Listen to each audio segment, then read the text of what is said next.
Full transparency. Listen, I keep it real here. I got a plumber coming. My garbage disposal is acting up. So there may be a moment where I may throw in a commercial break. There may be a moment or 60 seconds or 30 seconds or so where Symone Stanley and Laura Brunson take over the show and hold it down for at least 60 seconds while I get my plumber situated. I'm just keeping it real with y'all because y'all my family, y'all my people. You dig me? I ain't gonna lie to y'all. I'm gonna keep it a buck. Got to maintain the household. So, again, shout out to Philly Birds and Beers, PFT, Big Trag, Deep Space, the Bull RJ, Brian Grant, Afrado, Joey Shakes, Twiz. Thank y'all for being here. It means a lot to me. We got a lot to get into. I believe today this is a walkthrough day. I don't think the Eagles are going to be on the grass or the media aren't going to be down there. I think they're back on the grass tomorrow, right? Donnie Ford was good. So we're gonna approach this, right? I'm curious to know who's been standing out throughout the training camp. I was reading an article by way of the good man Ed Kratz, and he essentially was writing about how Vic Fangio has a certain approach to how he's evaluating his players. He's not going to jump out the window and give an overzealous amount of praise. He's not going to do that. He's going to continue to keep guys honest, and he's going to evaluate guys fairly, and he doesn't care where you stand monetarily. He doesn't care where you stand in terms of where you were drafted. He doesn't care where you stand in terms of the years you've been in the league. If he trusts you, if you can get the job done, you're going on the grass. You're playing on the turf. You're playing. If you can get the job done, if he can't trust you, you're not playing. And as of right now, it's looking like Quinion Mitchell could be in pole position for that CB2 spot. It's a possibility here. So what we're going to do here, I want to read this article with you guys. That's what I want to do. So follow me here. We're going to get into this. Again, in about 15 minutes or so, I have special guests coming on, Symone Stanley and Lord Brunson. So make sure you guys stay locked in. So let's get this thing going. So it says here, Eagles rookie appears to be leading the pack to start. Earns praise from Vic Fangio. Written by Ed Kratz about an hour ago. Shout out to Ed Kratz. Very good dude. It says here, Vic Fangio doesn't care how long one of his defensive players has been in the NFL. If you've been in the league a dozen years, like Darius Slay has been, or just arrived in the draft this past April, if you're good enough and you're the best at that position, you will play. As the Eagles defensive coordinator so succinctly put it on Thursday's day 2 of training camp, quote, I'm all for playing the best guys. I think if you looked at my history, when we've had rookies, we've played them, provided they're good enough. We aren't playing somebody just because they're young. If we were an expansion team, like I was in 2 places, we might just throw them out there to see what we got. We've got more serious business here. If they're worthy of playing, they will play, end quote.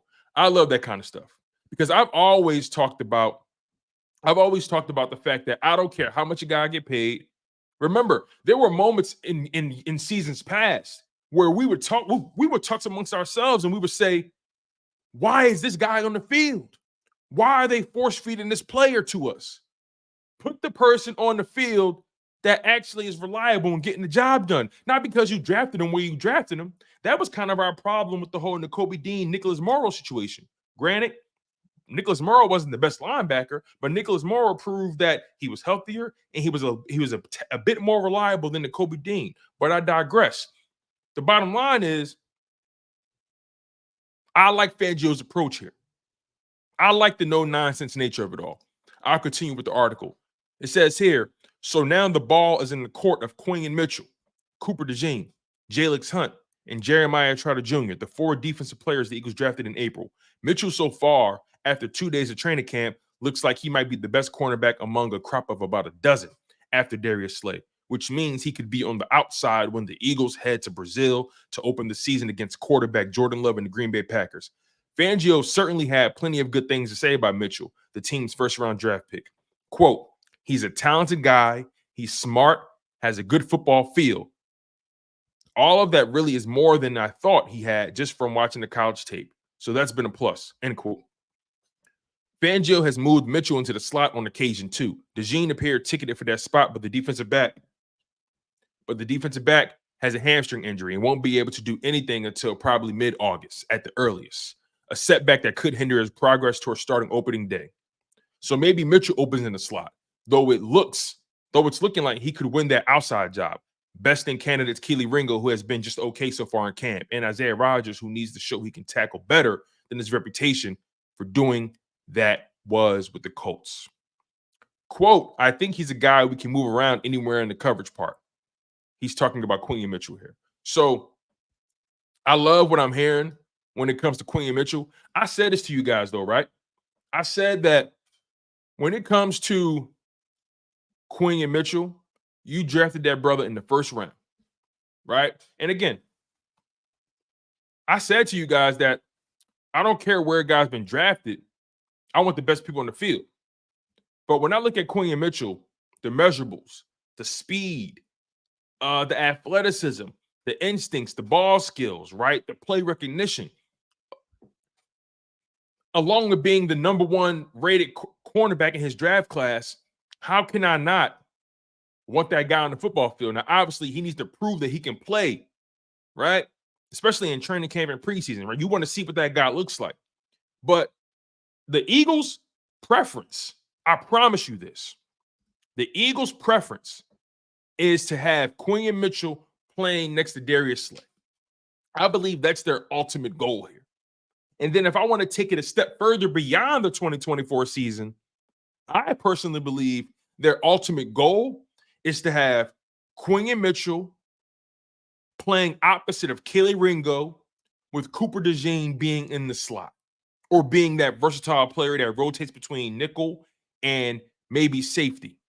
So I think that's their perfect scenario, because if you make it to that and all those players prove that they can play, you essentially have 3 DBs, 3 Pro Bowl caliber DBs, all playing on rookie contracts, delivering you an immense amount of value.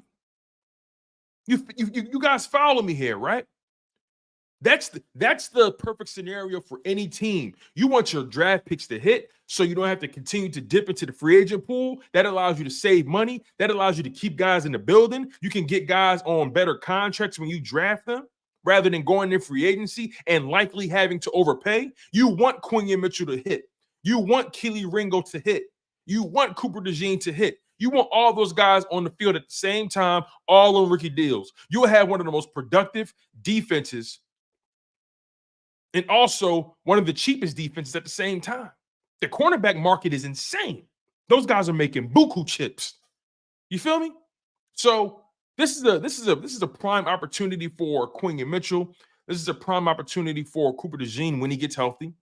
Kelee Ringo, as long as he continues to develop. Maybe Isaiah Rodgers, right? Who knows what his future lies with the Philadelphia Eagles? But the bottom line is, I think the Philadelphia Eagles are in good position in terms of their young talent, as long as they continue to develop them properly. I like Vic Fangio's approach, although I was a little nervous when I heard him say what he said about Bryce Huff. And I'm going to get into all that stuff with Lord Brunson. I'm going to get into all that stuff with Symone Stanley. We got so much to get into because I want to know what their perspective was when they heard Vic Fangio speak of Bryce Huff in that fashion. I want to know what their perspective was when they heard Vic Fangio say, I don't care where he was drafted. I don't care how much you get paid. I don't care how much of a vested veteran you are. It's either you can play or you can't. It's either I trust you or you can't. It's either you can do the job I need you to do or you can't. It's either you're going to be where you need to be or you won't. Those are the guys that play. And we're slowly getting closer and closer to the first preseason game, to those first joint practices, to the week 1. This is going to be an exciting season. There's a lot riding on this season. The stakes are high for this 2024 campaign. The Philadelphia Eagles spent a lot of money. They spent a lot of money preparing for this season. They re-upped A.J. Brown, making him a $30 million man. They re-upped Devontae Smith, making him a $25 million man. They re-upped Jordan Mailata. They re-upped Landon Dickerson. Obviously, Jalen's making what he's making. They paid Bryce Huff. They gave Josh Sweat a little more on top. You follow me here? You invested a lot of draft capital in that DB room. It's put up or shut up time for Nakobe Dean and Jordan Davis. A lot of money was spent. A lot of capital was invested.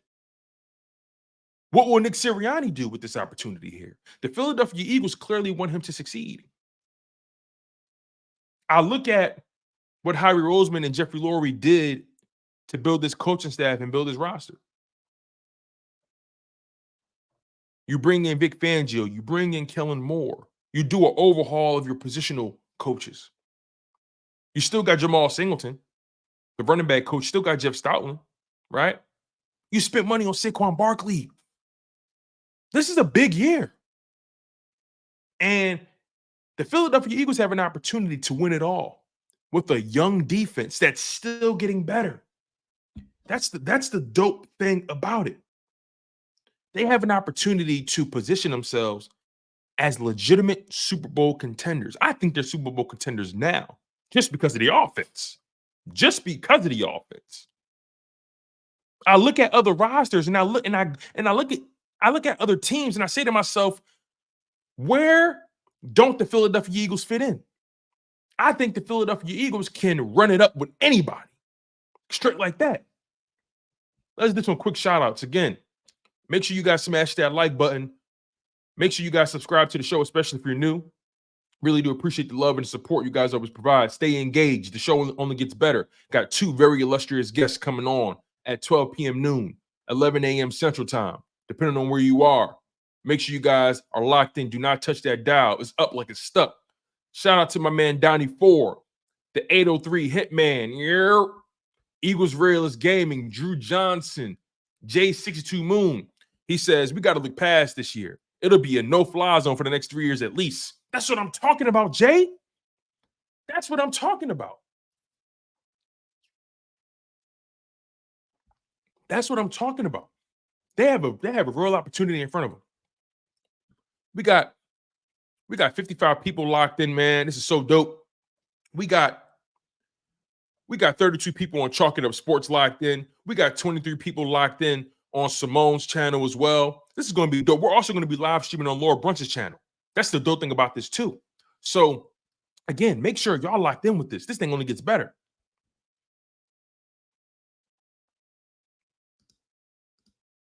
High Dominion was good. Imani Bentley, John Monroe, Eric R, Flexing and Stepping. Welcome to the show. Donald Martin, D. Aldridge, welcome to the show. Appreciate you guys for always locking in. Means a lot to me. Means a lot to me. Javi show was good. Was good. Aaron Baskerville, welcome to the show. Appreciate you guys for locking in. I know a lot of you guys are very familiar with Symone and LB. I had to feed you guys, right? Also, by the way, I almost forgot about this. I'm going to be doing giveaways all throughout training camp, all throughout the preseason, all throughout the regular season, and all throughout the playoffs. You see what I did there? We're going to the playoffs.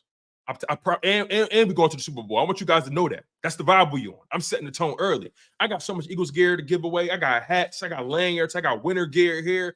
Eagles legit products. We're going to get this stuff moving in motion throughout the season. I'm going to be giving away jerseys. I'm going to be giving away, like I said, merchandise. I'm going to be giving away my merch as well. That's going to be dropping very soon. I mentioned to you guys that my merch is going to be dropping very soon. And the last thing I want to do is promote any kind of merch that I'm not wearing myself. So what I did was I ordered my shipment to make sure everything fit nice, to make sure y'all look good.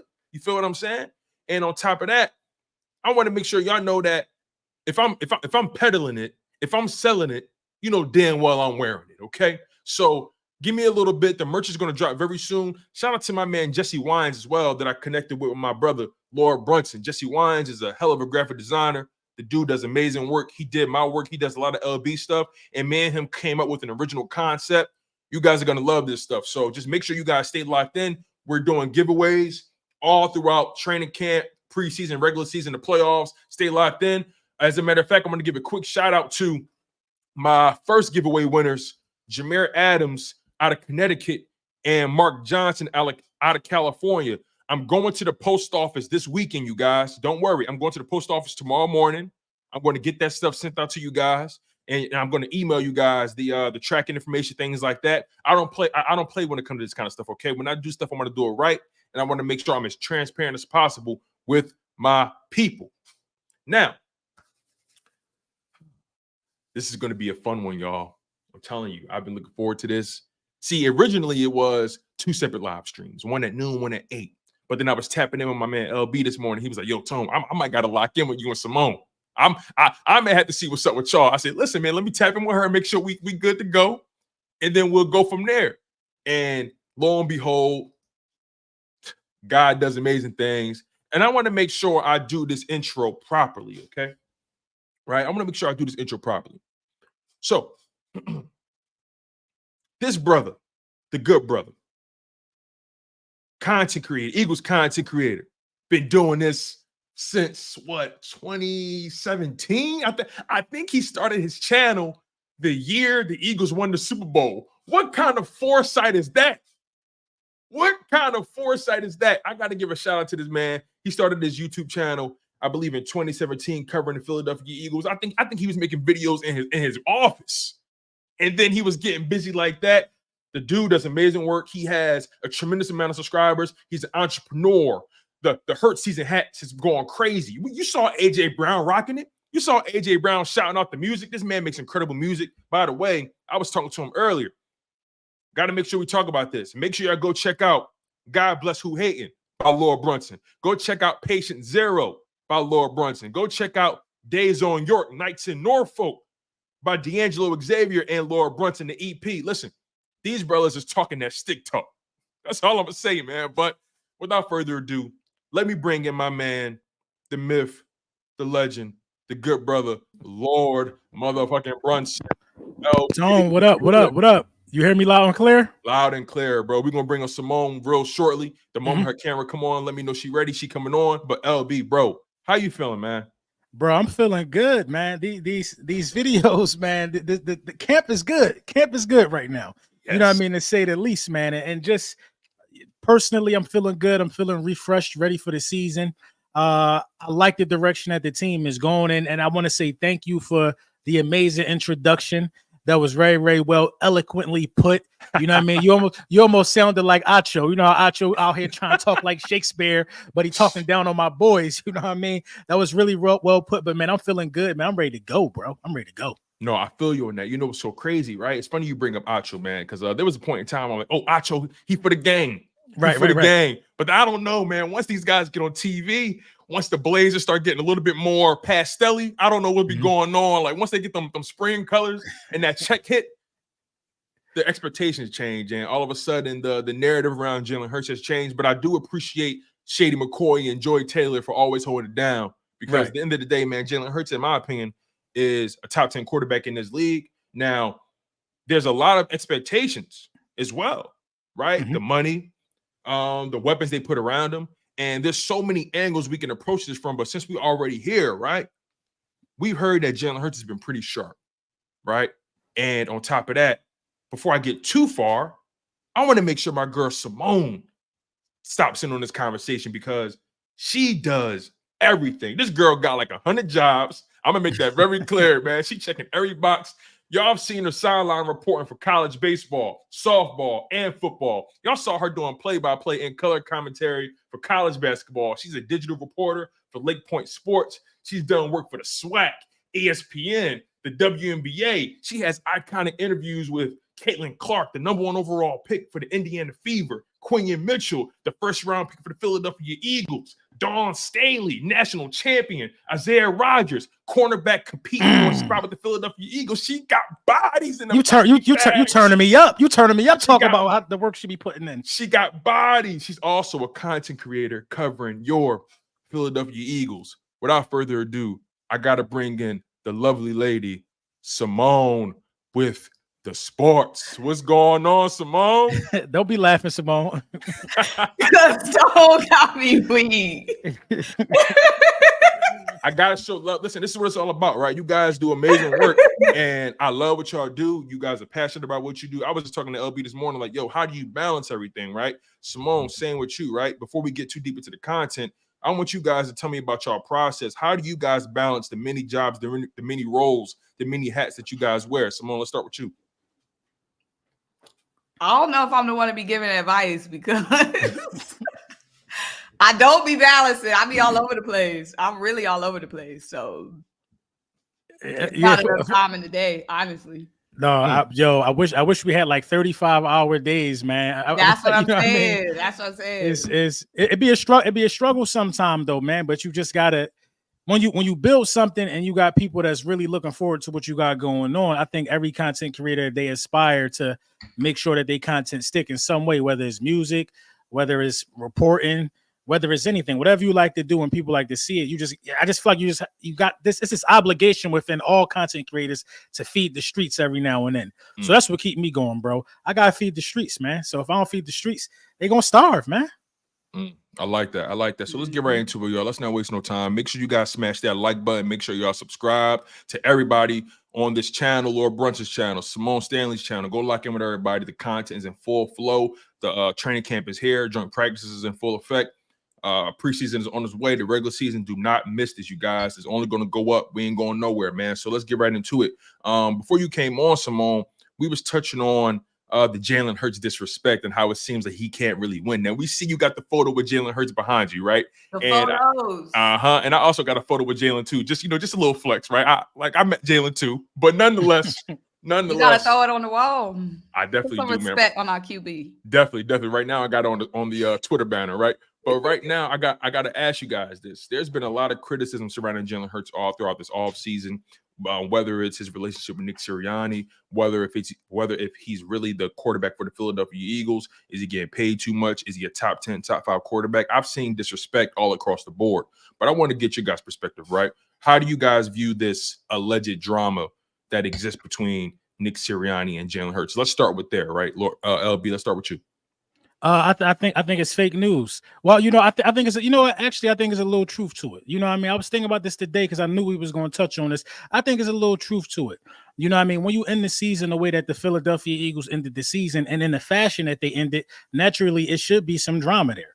You know what I mean? We started 10-1 and it all fell apart. But I'm not even talking about the part about it falling apart because you still made the playoffs. When you go to the playoffs and you have a game plan like that basically leaves your quarterback out to dry, you're going to be looking at Nick Sirianni a little different in the light all off season. Now, I'll explain the game plan a little bit and why I feel like it left Jalen Hurts out to dry. The Tampa Bay Buccaneers had an unprecedented amount of free blitzers running after Jalen Hurts. There was no game plan to kind of keep your quarterback safe. You know what I mean? We ran a pass-heavy offense. A.J. Brown didn't play that week. We ran one slant play. Smitty almost took it to the house, never called it again. We did not use Dallas Goedert to attack the middle of the field. We got stubborn and ran the same type of formation and the same type of plays for the entirety of that game. And then furthermore, when you don't let the running game take over in a game where Jalen Hurts is missing, you neglect Kelsey in his last game. That offensive line should have been out there, been able to run and get to the second level. It was no A.J. Brown there. You supposed to let the hungry dogs run. That's Kelsey. Could be Kelsey's last game. It should be 60 running plays in that game. But you know what I mean? Nick Sirianni had other things on his mind. And, I felt like he left Jalen Hurts out to dry and the game plan was flawed. So I think Jalen Hurts, as smart as he is, I think he understands that. So, yeah, I think it is a little tension there, but I don't think it's so much tension that it's going to affect the simple fact that this is a new season and we're ready to, start over from scratch. Yeah, I feel like is there maybe – see, I don't even think – I agree with everything you said, but tension. I don't think it's necessarily tension. Do I think that Jalen Hurts looking at Nick Sirianni maybe side-eyed or maybe questioning Nick Sirianni? Probably. But I don't think that there's any tension or beef or issue. Like, these are grown men, grown professionals that are all working for the same common goal. I don't think that there's any, when I see you at the training camp, when I see you at NovaCare, it's on site. I don't think it's no beef. You know what I'm saying? I think it's a mutual understanding that, hey, I didn't agree with what you did last season. I didn't agree with that last season. Let's move forward. I don't think that there's any drama. I think it's just an understanding that they weren't on the same page. But I don't think it's going to be a long-term issue or even a short-term issue, because at the end of the day, it's a 53-man roster with grown men on every single team, deep coaching staffs. Everybody ain't best friends. Everybody don't agree with everything. Everybody's not on the same page with everything. As long as they're mature enough, which I wholeheartedly believe Nick Sirianni is mature enough and Jalen Hurts are mature enough to put whatever issues aside or whatever they don't agree on to the side and work on the common goal, which I think they have. I mean, we got Kellen Moore, and it's been reported that Nick Sirianni ain't going to be able to have any hands on the offense. So Jalen Hurts got his way. He seemed happy. He seemed loose. Nick Sirianni seemed happy, seemed loose. So I don't think it's anything to worry about. Yeah. So let me take it a step further, right? You brought up Kellen Moore. Jalen Hurts seems like he's rolling with the punches, right? But why do you think there's this narrative surrounding Kellen Moore in terms of how he handles quarterbacks, right? And we always see this in particular on networks like Fox Sports, right? When they talk about Jalen Hurts and Kellen Moore, they always say, well, every quarterback that leaves Kellen Moore gets better. But they're not telling the whole story. The reality is, in 2021, Dak Prescott had a very similar season, if not the same season, as he did in 2023. The only difference was he was an all-pro in 2023 versus 2021. But the reality is the numbers are exactly the same. They also had 2 number 1 offenses under the Kellen Moore tenure with the Dallas Cowboys. Also, when Kellen Moore was with the Chargers, they had so many injuries, and that defense was so awful because of Brandon Staley. They had no juice, no confidence in their head coach. I think his death warrant was already signed before Kellen Moore even got there. So I'm trying to understand this perspective about Kellen Moore and how he handles quarterbacks and whether or not he'll be the key for Jalen Hurts. How do you guys respond when you hear all that nonsense about Kellen Moore and his effect or potential effect on Jalen Hurts? Symone, let's start with you on that. When I hear that nonsense, it go in one ear, out the other. I don't be listening to none of that bullshit that y'all be retweeting and y'all be going on about all day long. I don't care what Ocho think. I don't care what whoever that other dude is that be sitting up there who James Jones, yeah. I don't care what he think. I don't care what Cowherd think. I don't care what Nick Wright think. I don't care what none of them think. They sitting up there speculating, creating scenarios because they got to fill a 2-hour show every single day. They need content every single day for 2 hours, an hour long, however long. And they know we the easy target. They know Jalen Hurts is clickbait. They know that when they say something, we gonna react, we gonna tap in, we gonna reply, we gonna blow their stuff up. They not insiders. They covering 32 teams, and you want me to think, not you, Tom. I'm just saying that in particular. Y'all covering 32 teams, and y'all think that y'all an expert. It's a full-time job covering one team. And y'all want me to believe y'all an expert on Kellen Moore and every other coordinator, every other quarterback, every other team. There's no way that you got an inside scoop on 32 teams. Okay, so I don't be taking nothing they say into consideration. Now, my Eagles insiders, we know who they are. Tim McMahon is, Jeff McClain, all them brothers who actually got sideline passes, who's actually in the locker room, who actually seeing and hearing some shit. Now, them, I'm going to listen to. Everybody else, I ain't listening to that, boo. We seen it. Dak was losing in the playoffs with and without Kellen Moore. So it's the facts. We could have got God. We could get Patrick Mahomes, and they gonna have an issue. Oh, but Patrick, this. No matter who we got, they were gonna find some issue with it because it's us. At the end of the day, we're such an easy target for them to pick on. So I think this is what I think about the Kellen Moore thing and how everybody is saying that it's inevitable for Kellen Moore to either make us worse or Jalen Hurts is not going to pick up the offense. Kellen Moore was used as the best scapegoat in NFL history for real, man. You know what I mean? When the Dallas Cowboys acquired Kellen Moore as the offensive coordinator, they was calling him the boy genius. They were saying that this offense is going to look so different, it's going to be so prolific, this, that, and the third. Kellen Moore got Dak Prescott his first contract, if I remember this correct. You know what I mean? Dak Prescott got his first extension under Kellen Moore. a slew of number one offenses and things of that nature. You know what I mean? 12-win seasons, number one seeds, all of that stuff happened, I believe, under Kellen Moore. Correct me if I'm wrong. The issue with the Dallas Cowboys is the playoffs. They don't got nothing to do with Kellen Moore. You know what I'm saying? It has zero to do with Kellen Moore. You could beat up on the Giants in the regular season. You could beat up on the Eagles. You could beat up on the Commanders. You could beat up on all of these teams that's going through these quarterback changes, not realizing that Dak Prescott is the longest tenured quarterback in the NFC. You know what I mean? But you could beat up on all of these teams, the Panthers, all of these people. Kellen Moore is so innovative, pre-snap motion, this, that, and the third. But when you run into a dog like San Fran in the playoffs, you know what I mean? It gets shut down. You got to be able to do something different. That's when the people... That's when the players play in the playoffs. You know what I'm saying? Now you go to the Chargers. It's the same situation. Didn't Justin Fields give up like a 27-point lead in the playoffs before Kellen Moore even got there? Yep. You know what I'm saying? Before Kellen Moore even got there. So their issue is also the playoffs. Jalen Hurts is the best quarterback that Kellen Moore has ever called the offense for. The most accomplished quarterback that Kellen Moore has ever called the offense for. The smartest quarterback that Kellen Moore has ever called the offense for. So from where I stand, Kellen Moore need Jalen Hurts. Jalen Hurts is going to get Kellen Moore in the NFC Championship game. Them other two guys couldn't do it, who people consistently want to rank over Jalen Hurts. Jalen Hurts is going to get Kellen Moore there. You know what I mean? And Dallas Cowboys fans are banking on, well, y'all not going to be good because Kellen Moore play calling wasn't good. But y'all always talk about y'all won 12 games. Like, which one is it? Was he good or was he not good? You know what I mean? I think he got an intelligent QB. I think he got a hungry QB. And I think he got a natural born leader. And I think the Kellen Moore rhetoric is, we have to wait and see to the playoffs because we could win. We could get a number one seed and all that. Kellen Moore's done that before. But I think in the playoffs, Kellen Moore and Jalen Hurts going to silence a lot of people together.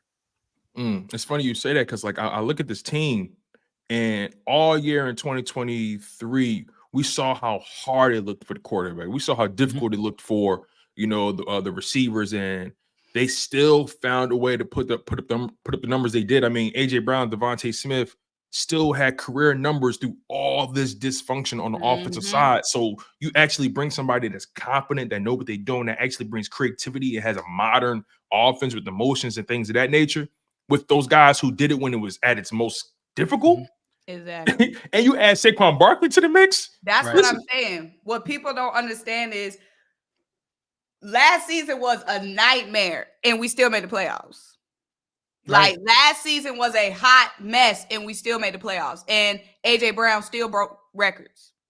And we were still won what we win? 11 games? 11 and 6. Yeah, 11 games. And that was a nightmare scenario. A nightmare, and we were still in the playoffs. We still won 11 games. Jalen Hurts, whatever his decline was, however you want to say, however hard he fell off, and we still won 11 games, and we still went to the playoffs. All Kellen Moore got to do is be 5% better. They acted like we need Kellen Moore to take a team out the gutters and take us to the top. He just got to be better than Brian Johnson. He just got to be better than Nick and Brian. That's a great point, Tone. Like, the way we so dangerous is the way that our bar is raised so high that an abysmal season for us is still making the playoffs. It's teams that haven't made the playoffs in years, that haven't sniffed the playoffs in years. Saquon said it best. Saquon said, hey, this team just won 11 games. That's a good season where I just came from. You know what I mean? Saquon said, I can't believe I'm here. Saquon said, yeah. That's what I'm saying. Like, and Symone, right, man. We're not looking for this dude to come in here and reinvent the wheel. We're just looking for this dude to not be the reason that we trash. Exactly. And it's almost impossible to fail. It's almost impossible to fail. We was close to dead last in targets to a running back. You know what I mean? If you don't throw Saquon and Barkley the ball and run with Saquon Barkley, you're just wasting your money at this point. But honestly, I ain't gonna lie, man. I need Nick Sirianni to go in the broom closet this year. I don't want Nick Sirianni nowhere around the offense, man. I ain't gonna lie. I ain't gonna fake it. I ain't gonna sugarcoat it. I don't want him nowhere around this joint. He's not to go, man. Did they already tell him? Hey, they be saying some stuff. Last year in training camp, Symone, I seen Devontae Smith running Texas routes, lined up as a running back. I ain't see it called not one time last year. so they be saying what they want to say. No, I feel like I do agree, but I feel like Nick is definitely on a leash because even when at that press conference, he was sitting like, you know, he was very much like he being watched. He was real mousy, you know. And to circle back to the tension point, Brian Johnson grew up with Jalen Hurts. Brian Johnson, I don't believe, was allowed to run his offense at all. Agreed. And you think, and the players know that. And Jalen Hurts got a personal relationship with Brian Johnson. This man got canned because he was forced to do it your way. Now, I'm not saying that's tension, that's beef, but I'm looking at you funny in the light. Mm-hmm. We ain't going, you know what I'm saying? You was wild last year. You got somebody fired because you didn't want to listen to nobody. Mm-hmm. You know what I mean? You looking funny. So it probably ain't tension. Maybe that's the wrong word, but you know, I got my eye on you type of thing, man. And people watching him. That's why his leash is the way it is. Yeah. So break down. So let's get into that pressure, right? Because they've clearly insulated Nick Sirianni. They've pretty much dumped his old staff. He only was able to keep a few guys like Kevin Patullo, Jamal Singleton, Jeff Stoutland, but for the most part, they canned his entire staff, offensively and defensively, overhauled it, brought in experience all across the board. They're clearly trying to ensure not only the teams, but they're trying to ensure his success. They clearly want this guy in the building. And full transparency, if they would have fired him at the end of 2023, it would have been an overreaction, only because we saw how they handled the Sean Desai and Matt Patricia situation. That was just such a messy situation. You go from that, and then you fire your head coach, and you just gave your quarterback north of $200 million. It would have been so dysfunctional. It would have created more problems than solved. So let's break down that pressure, right? God forbid things don't go the way we want it to go. Speak on that pressure and that hot seat that Nick Sirianni potentially is on. If it's gone, he gone. It's not even a hot seat. You know the thing when you press that button and they get jacked up out the seat. If we don't do good, Nick is gone. He hanging on by a feather. He hanging on by a thread right His now. resume don't matter to you. Just and again, I'm only playing devil's advocate here. After his resume got him the job this season. Okay. Like, I'm fine with him being here this season. I completely understand. We've made the playoffs. Every year he's been here, we made the playoffs. Yes. The players ride for Nick. The players obviously love Nick Sirianni. I mean, obviously, Jalen aside. 99% of the players love Nick Sirianni. AJ Brown broke his media silence just to defend Nick Sirianni last season. We heard multiple Jason Kelsey. We heard Fletcher Cox saying, like, why is this even a question? Like, and even when we've been recruiting, even during offseason and free agencies, players have said, Nick Sirianni, I had a relationship with Nick Sirianni. I know Nick Sirianni. It's no doubt that the players love Nick Sirianni, and we have had success with Nick in the past. So fine, keep your job this season. I'm with it. If we lose, though, this season, if this season is a mess, he gone. Even if it's a success, he gone. Because if it's a success, then that means it was Kellen or Vic. And that's the game, buddy. It's one of their jobs. It's a we've seen way too many strings of arrogance from Nick Sirianni. You know what I mean? Despite the great things that he accomplished, Nick Sirianni can be arrogant. And I'm not mad at him putting his face in the camera, screaming at fans. I would do that same type of thing if I was the head coach, to be honest. You know what I mean? So I'm not mad at stuff like that. But it's the arrogance. So the first season, as him being the coach, he had to be forced to run the ball. They had to take play calling from him and give it to Shane Steichen. Nick Sirianni was calling the plays his first year as the Eagles head coach. You know what I mean? He would not change his play style to adapt to the team. That's a sign of arrogance, man. He just would not make any changes. You know what I'm saying? And they had to pull him. The second season, everything went fantastic. He wasn't calling the plays. You know what I mean? But he did get caught in small moments of arrogance with the tush push and situations where maybe he should have punted, but it all worked out in his favor. All those things are rules of the dice and things of that nature. Last year, the arrogance was on full display for me, man. It was on full display for me. You know, firing coaches midway through the season, that's like a sign of, like, you know what I mean, kind of arrogant, but like, you really don't do that because the outcome has never really been good in most cases when you do that historically, you know. And then back to the playoff thing, man, the arrogance reached an all new level when he refused to run the ball with DeAndre Swift against the Buccaneers, who had a $120 on him, I think, in the regular season. That was the most arrogant thing. Every sports commentator in the world last year was saying, oh, the Philadelphia Eagles just going to pound the ball and run the Bucs out of their own stadium. We did the total opposite in that playoff game. The total opposite. I wanted Nick Sirianni gone last year. I was disgusted because I ain't never been a football coach in my life. I'm a content creator. I'm a football fan. I'm not coming there and being okay with that game plan without running the ball and attacking the middle of the field. This dude been around football his whole life. I felt like he thought that it was going to be his way or the highway. Look, watch the playoff game again. You're gonna see what I'm saying, bro. I know y'all watched it a couple of times probably, No, but you're man, Jalen Hurts was forced to just throw the ball. He was just forced to throw the ball when everybody was just running go routes. There was no creativity. It was no screen passes. And as a head coach, when you okay something like that in a game where you could be sent home for the season, and you don't even try to adjust at halftime, you did the same thing in the second half. You know what I mean? But yo, man, I wanted him gone, man. That seat hot. That seat boiling. It's a crab boil. Like Symone said, he in a fighter jet. They ready to push the button. They're ready to eject his ass into the atmosphere. Let us not go to the NFC Championship game. I don't care if he ain't calling defense or offense, bro. You got to go, bro. You got to go.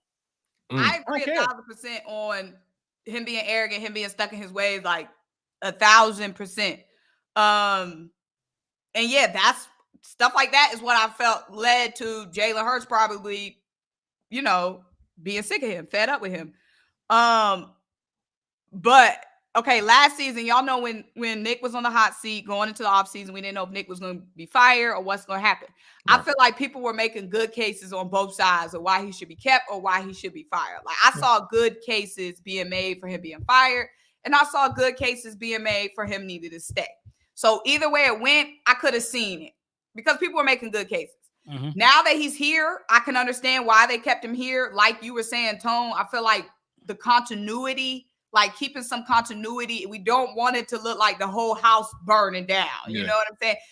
Hell, they already think the house burning down, and we done locked up.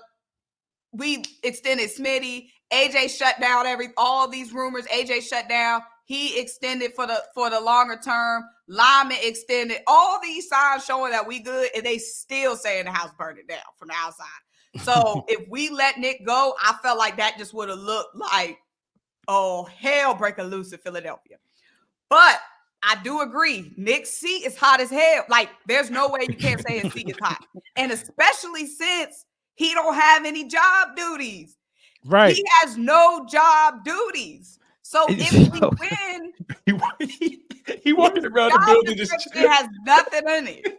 He walking around the building checking locks. It's like so if Kellen Moore have a baby and he got to miss a whole week, can Nick call the plays for that game? No. Kellen Moore, no, he don't need to have no child. Hey, listen, this is hypothetically. Pull in Michigan and run the ball 50 times. That's what I'm saying. Bring that baby to the game. You can't call an offense or a defense. You can't call either one. Let's take it a step further, right? Because with him being on the hot seat, and you look at all the moves the Philadelphia Eagles made that offseason to prove that the house is not burning down, to prove that they have a commitment to winning, right? You re-up A.J. Brown, you re-up Devontae Smith, you re-up Landon Dickerson, Jordan Mailata, you signed Saquon Barkley, right? Let's hang out in that pocket. Saquon Barkley, his skill set, being able to be a top-tier runner in this game, one of the best pass-catching running backs in the league, one of the top pass-blocking running backs in this league. He's a triple threat. He gives you everything you need, and he's a professional. He's a leader. You ain't got to worry about him at all. Family man. Give me your perspective on when Saquon Barkley was signed and the potential impact you guys see him making. Symone, let's start with you. I'm so sorry. I was looking at the super chat. No, you're all good. You're all good. No, good. Matter of fact, I'm not even looking at it. Let me pull these up. I wasn't even looking. Let me see. let me see. All right, hold on. Shout out to Knuckles Media Fiends. He says, look at this. He said, look at this black excellence we got here. Hey, appreciate that, brother. Knuckles, really appreciate you, man. You know how we do it. Professor Chaos. Hurts broke his finger on his throwing hand the week before as well. You feel me? I forgot about that. And then you make him throw the ball. I totally forgot about that. Hey man, don't get me mad. Don't get me mad, Chaos. Yeah. I totally forgot about that. He jammed in that Giants game, right? Yeah. He had to come out. Crazy. But yeah, Saquon, right? Let me tell me what y'all think that impact is going to look like. And you also tell me your reaction when the signing actually took place. Shoot, I was gagged when the signing, because I was spinning all day because, first of all, I had saw the rumors, we're interested in Saquon. I didn't believe the rumors. I was like, ain't no way we getting Saquon Barkley. I'm like, even if the Giants don't keep Saquon Barkley, ain't no way he coming to Philly. So when I was seeing the rumors, I was like, okay, cool. But when I woke up that first free agency day and I saw DeAndre Swift, first of all, DeAndre Swift. Right dude, wrong time. I'm so sad DeAndre Swift had to come. His 1 year in Philly had to be during that dumpster fire. What could have been amazing? DeAndre Swift, hometown hero, number 0, Agent 0. I'm so sorry. I'm embarrassed. It's like somebody comes to your house and your house messy, your house dirty. Or like, I'm embarrassed that he had to come and see that. I'm glad he got paid though. I'm glad he got paid by Chicago. I'm so glad. I'm just so mad he had to come and experience that. He's such a great player. DeAndre Swift leaving, I was heartbroken. I ain't gonna lie. I'm not gonna lie. I was heartbroken. And then I was spinning. I'm like, we got to get somebody. I was like, shoot, maybe this Saquon stuff is real. Cause I'm like, ain't no way how we let DeAndre Swift go and he don't got a plan in place. One man we can rely on, Howie Roseman. So then we get Saquon. I'm like, we really got Saquon. But yeah, I'm excited. I feel like obviously we got to pound that rock. We ain't getting Saquon to mix stuff up and keep Kenny Gainwell in this rotation heavy. Blocking, the versatility, 3-down back end, tush pushing, red zone, goal line, taking all that pressure off of Jalen Hurts. I'm excited to see Saquon Barkley. Yeah, I mean, I ain't gonna lie, man. I be having this knack for saying it. Once I saw the rumor, I was like, "Oh, we about to sign Saquon." I don't know. I just be jumping the gun. I'm like, "Yeah, we about to sign Saquon." You know what I mean? I'm like, "We about to sign Saquon." Because, you know, like you said, you know, when Swift walked out the door, I thought it was either going to be Saquon or Derrick Henry. I knew a splash was going to happen, you know what I mean, at running back. But, you know, I never in my wildest dreams would have imagined that it would be that Saquon Barkley would be an Eagle, though. You know what I mean? We talk about everything that he provides. When you talk about the top tier running backs in the game, the haters are going to say stuff like this. Well, CMC is in a tier all by itself. No, Saquon Barkley is in that tier. But Saquon Barkley was just playing for the New York Giants. You know what I mean? Saquon Barkley completely changes the game for the Philadelphia Eagles. Completely changes the game for the Philadelphia Eagles. I had to argue with a lot of Eagles fans last year when we wanted Bijan Robinson. You know what I mean? And I'm like, they're like, oh, Bijan Robinson is a generational talent. We've never seen a running back like him. I'm like, Saquon Barkley was talked about just as this kid is being talked about, if not even more. Y'all forgetting who Saquon is. Then a year later, we ended up with Saquon Barkley. I think Saquon Barkley completely changes the game. I actually got Saquon Barkley as a dark horse MVP because I think Saquon Barkley could give you 700 receiving yards and 1,000 rushing yards. You know what I mean? I think Saquon Barkley is that dynamic of a weapon. So, yeah, man, it's a game changer for sure. And I just don't see nobody being able to compete with the firepower if we use it right. Think about the effect it can have on AJ Brown and Smitty. Yeah. What is that? Which one? Let me see. Michael Bishop. Michael Bishop. Who that? Let me see. Michael Bishop. Oh, here go right here. All right. They have to use more motion. Oh, okay, not this one. Oh, the other one. He said, yeah, looking at this panel, maybe look at the other podcasts and say they not like us. Oh man, you thought Philly was gonna let you disrespect Hurts? Come on, man. Right. So like it's you bring up a very good point. Let's take it a step further, right? The effect Saquon's presence can have on guys like AJ Brown, Devontae Smith, Dallas Goedert, right? Especially Dallas Goedert with the middle of the field. This is a prime opportunity for him to really take his game to another level. Speak on the season that AJ Brown and Smitty and those guys could potentially have. Again, we've seen those guys have tremendous seasons. They AJ and Devontae, they got new money. They comfortable, right? Speak on what you guys think that thing can look like with Saquon Barkley, with those guys in the building. Like also the balance in that, right? With all that talent, how do you guys think this is going to play out? I think you want to go first, Symone? Because I feel like more. Obviously, I feel like things gonna be opening up for AJ, Devontae. I just hope we get creative, like, and I have no doubt that we won't. Like I said, I have all the most confidence in Kellen Moore, but I just feel like things just get more creative with AJ, Saquon, and Devontae Smith. That versatility all on the field at one time. Obviously the blocking that we're gonna get from Saquon as well. My biggest thing though is the pressure that's gonna be taken off Jalen. Like we need that, especially last season, all the pressure that was on him. We need that pressure taken off of him. Right, and everybody's paid and taken care of. I just think it got to be a selfless attitude. You know what I mean? At the end of the day, I think like the one guy whose numbers should really, really take a spike in this situation is Jalen Hurts. He definitely should walk away with this with a 4,000 passing yard season. You know what I mean? He definitely should walk away with this having the most passing yards as an Eagles quarterback You know what I mean, in franchise history, because it's only Carson Wentz got the record. There's only like 41 or not even 41. Yeah, it's like under 4,005, something like that. Yeah. So Jalen Hurts should definitely walk away with that as well. I think all the skill players just got to be selfless, man. It's so many people and there's only one ball. You know what I mean? I think the two main culprits that should eat are Jalen Hurts, Dallas Goedert, and I'll say Saquon for my third guy. AJ and Smitty are going to command so much attention. Everybody know what they bring to the table. Going to the Super Bowl and putting up the numbers that AJ and Smitty, I think they both had close to 100 yards. I think AJ did. Smitty was like at 99 or something like that. Yep. They've been to the top of the top. It's not about, individual, accolades for AJ and Smitty at this point. It's about just being reliable and dependable when they number called and just doing them. So I don't think they're out here really looking to, say, I had this many yards this season or whatever. They're trying to win a Super Bowl. And that's where the selfless attitude got to come. I think this offense just trying to put up points and outscore other teams and win Super Bowls. You know what I mean? I guess we're going to talk about the defense shortly, but those are the guys that need to, be going out there looking to, grow a pair. Definitely. And it's funny. I think about the wide receiver 3 spot now, because that spot is essentially wide open. Could it be Paris Campbell? Could it be John Ross? Could it be Anais Smith? Right? There's some opportunity here, right? And obviously, wide receiver 3 is going to be a little bit like option number 5 or 6 because AJ Brown, Devontae Smith, Goddard, Saquon, wide receiver 3, whoever that is, right? Mm-hmm. What's your perspective on the wide receiver 3 competition right now? I think it's some good. Go ahead. I think it's Paris Campbell's job to lose. Mm-hmm. I think it's some good competition, but I think Paris Campbell is probably the best. Anais Smith, he's young.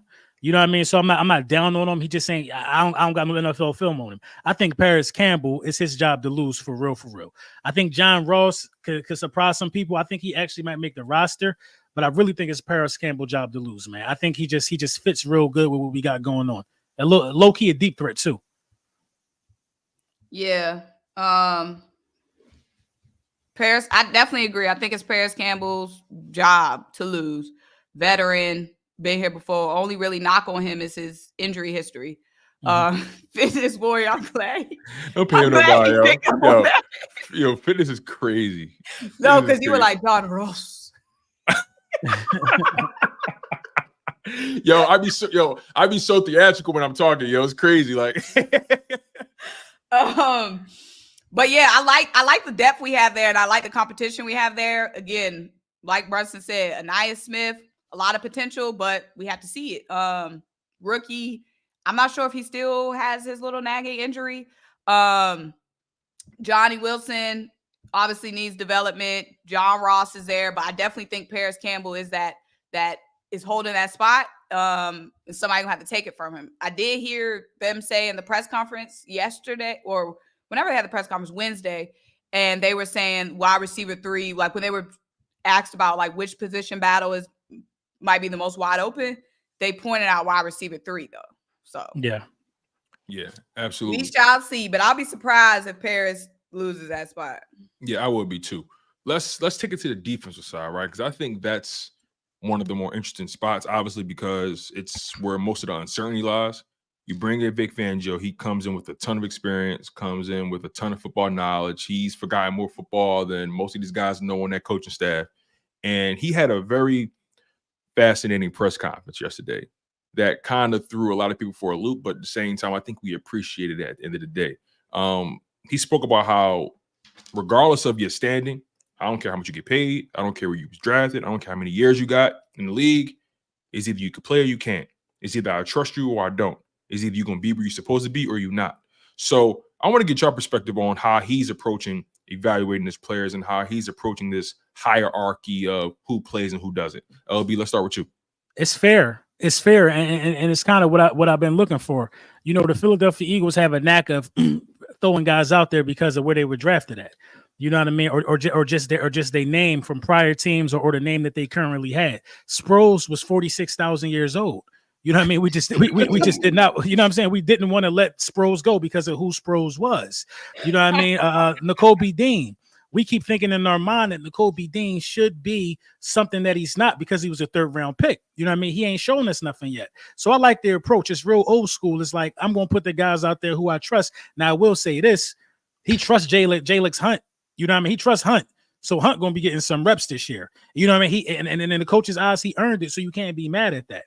You know what I mean? I think that if Fangio was the coach last year, we would have at least known what we was getting out of Nolan Smith. You see what I'm saying? But since we didn't play Nolan, but since we operated, prior to Fangio, since we operated in a system that says this guy is a 10-year vet or whatever, we didn't really see so much of Nolan Smith. Nolan Smith should have got way more opportunity on the football field. You know what I mean? Because he got a ton of talent. But, we gave BG those reps. You know what I mean? We gave Sweat those reps. You know what I mean? So I like it, man. It's a breath of fresh air. That means the best man is going to be on the field. You might not see Bradbury. You know what I'm saying? But I feel like the last coaching regime forced Bradbury out there because he was an all-pro the year before. So, you know what I mean? I want to see the best guy out there. I love it. Yeah, same. I like the mindset. I like the mentality. And it sounds like the players are buying in. We heard Devin White when he came and he was saying, shoot, I was an all-pro. I was a top 10 draft pick, but that basically ain't G. I got to come in here. I got to earn my spot. I got to earn my spot here, and I want to compete. I want to prove. So all the guys are buying into that mentality that Vic has of earning your spot, earning your reps. We heard Bryce Huff speaking the other day, and Bryce Huff basically said the same thing along those same lines. Like, he's got to prove that he can up that snap count, up it up to what Hassan Reddick was at, and stepping up to the plate. So I like the mentality. Get these guys. Let's get it. We even see with Zach Bond getting those reps at linebacker, like getting those reps ahead of Nakobe Dean. Like, okay, Nakobe Dean, you've been here. You was drafted, fourth round. You've been here. This should be your spot to come in and start alongside Devin White.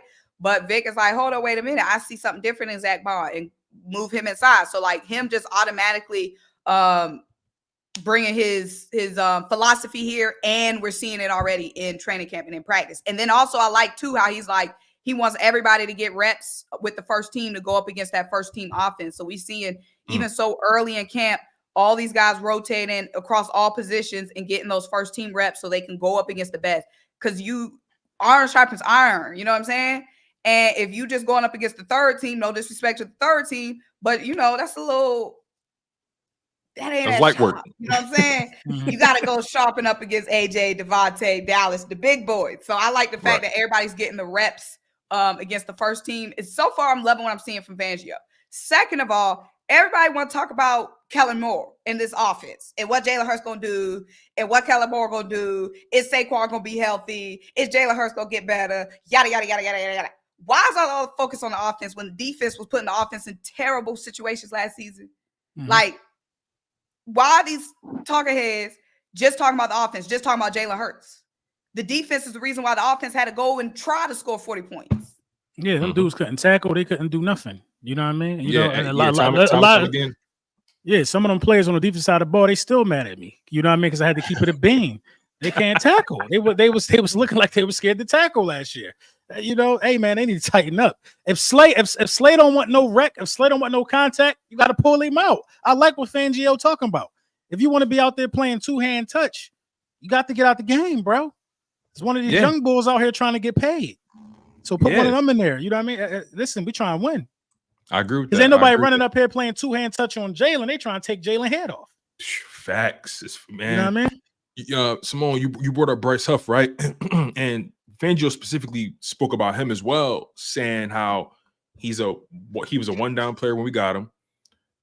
He has the talent to do what we want him to do, but he has to still get to that point, right? And we're not used to, at least in Philadelphia, we're not used to hearing coaches being this honest about players. And as a matter of fact, we're used to coaches kind of, waxing their ego entirely too much, talking about, I love this guy. He's doing this, he's doing that. The most you get from Fangio is, he moves well. I like how he moves. But speak on the pressure on Bryce Huff, right? Replacing Hassan Reddick. Hassan Reddick gave you so much production, not just in terms of sacks and forced fumbles and clutch moments, but he took up a lot of snaps. He was a snap count eater. So Bryce Huff, you mentioned it, Symone, get that snap count up. Do you guys have any concerns about his motor, given the fact that he's being asked to do a lot more and the money got to match it too? Yeah, I don't have a concern only because right now I don't have a concern because he understands the assignment. Okay. Bryce Huff, I don't know if y'all seen his press conference, but that's a man of very, very little words. But when he was asked several times, he was asked about, upping his snap count and matching Hassan Reddick, and he said several times like he knows that's something that he's going to be tasked with. So the communication is there. This is not like he gonna come in and be like, hold on, y'all want me to go back out there? What? Like the communication is there. He understands that he's replacing that Hassan Reddick role, and he said himself he's doing what he needs to do to, keep that motor up. But also he pointed out that his lack of snaps in New York wasn't because he couldn't take on that snap load. It was the depth that they had in New York. So he said yesterday, basically he said, let me be clear. My snaps wasn't low because I couldn't take on more snaps. My snaps was low because we had depth. So I'm confident in Bryce. Make him huff and puff. That's the nickname. I like that. I'm confident. I agree. I don't have questions with the motor. I've seen a couple of his training videos. I mean, he definitely moves well. If that was one of Vic Fangio's quotes about Bryce Huff, but yeah, he got a high motor. It's just more so if he could, withstand against the run, because I think they used him a lot on third downs in New York. It's like, can he do that for a whole series? You know what I mean? Can he be productive? But I got no concerns with him at all, man, because we're gonna rotate them guys anyway. We're not asking them to play the whole game. And he did speak on the run defense yesterday. He was saying how, again, they had other guys for that in New York, and it wasn't necessarily because he couldn't. And he was like, watch my film. If you watch my film, you will know. Watch my film. He really don't be saying much, though. He don't be saying nothing. But yeah, we need the run stoppers. We need the run stuffers. So we'll see.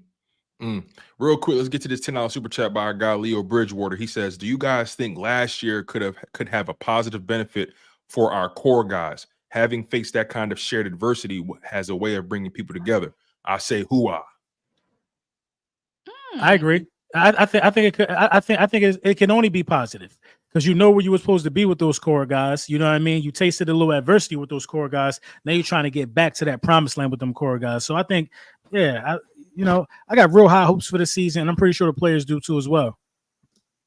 I can see it. I feel like, when you've been through the storm with certain people, when you've been through that fire, you know what I'm saying? It can bring you closer. So I can see it in that aspect. I feel like we've seen so many indicators that show that the bond is still there. And again, between the players specifically, we see so many indicators that have shown that the bond is still there. So I'm confident. I feel like last season is last season.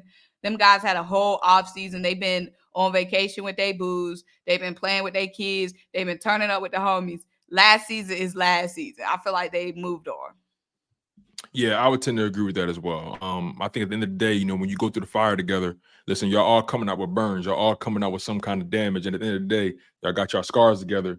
Listen, ride together, we die together. Bad boys for life. That's how I'm rocking with it. So right. I think it's gonna be a good situation for everybody. I think everybody going through that situation really humbled them a little bit, especially coming off of that Super Bowl run. I think it showed them just how quickly things can go wrong, and just how important it is for everybody to be on the same page, and that talent is not enough. Jalen Hurts spoke about that, right? Talent is not enough.